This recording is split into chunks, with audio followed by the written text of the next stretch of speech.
అధికార పార్టీ ఎమ్మెల్యేల దౌర్జన్యాలు రోజురోజుకి శృతిమిచ్చుతున్నాయి. ఎక్కడో ఒక చోట దాడులకు పాల్పడుతూ రాష్ట్రంలో అలజడులు సృష్టిస్తూ ఉన్నారు. అన్నమయ్య జిల్లా వాల్మీకిపురం మండలం గండబోయినపల్లి బోల్లాజా వద్ద అనంతపురం జిల్లా కళ్యాణదుర్గం ఎమ్మెల్యే సురేంద్రబాబు అనుచరులు వీరంగం సృష్టించారు. టోల్ గేట్ సిబ్బందిపై గూండాగిరీ చేసి మహిళా సిబ్బందిపైన విచక్షణారహితంగా దాడులకు తెగబడ్డారు.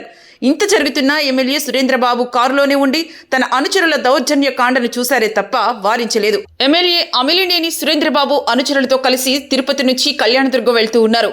వాల్మీకిపురం మండలంలోని గండబోయినపల్లి టోల్ ప్లాజా వద్ద టోల్ చెల్లించేందుకు వాహనాన్ని సిబ్బంది ఆపారు. వారి వాహనాలను పంపించడంలో కాస్త ఆలస్యం కావడంతో ఎందుకు ఆలస్యం అంటూ సురేంద్రబాబు అనుచరులు వాహనంలో నుంచి దిగి గూండాగిరీ చేశారు. ఎమ్మెల్యే కారునే ఆపుతారా అంటూ టోల్ ప్లాజా మేనేజర్ రవితో పాటు మరికొందరిపై దాడి చేశారు. టోల్ గేట్ వద్ద వాహనాలను నియంత్రించే గేటు కర్రను కూడా విరగ్గొట్టేశారు. అక్కడితో ఆగకుండా టోల్ గేట్ మహిళా సిబ్బందిపై కూడా దాడులకు తెగబడ్డారు. ఏకంగా టోల్ గేట్ వద్ద ఓ మహిళా ఉద్యోగి జుట్టు పట్టుకుని లాగేశారు. ఇదంతా గమనిస్తున్న వారంతా అధికార పార్టీ నాయకుల తీరుపై ఆగ్రహం వ్యక్తం చేశారు. ఇంత జరుగుతున్న ఎమ్మెల్యే సురేంద్రబాబు మాత్రం అనుచరులను వారించనే లేదు. టోల్ గేట్ సిబ్బందిపై దాడులకు తెగబడిన విషయం సోషల్ మీడియాతో పాటు మీడియాలోనూ విస్తృతంగా ప్రచారం కావడంతో టీడీపీ ఎమ్మెల్యే సురేంద్రబాబు తీరును అందరూ తప్పుపడుతూ ఉన్నారు.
उसको तो पकड़ के लेके आ रहा है मैंने यार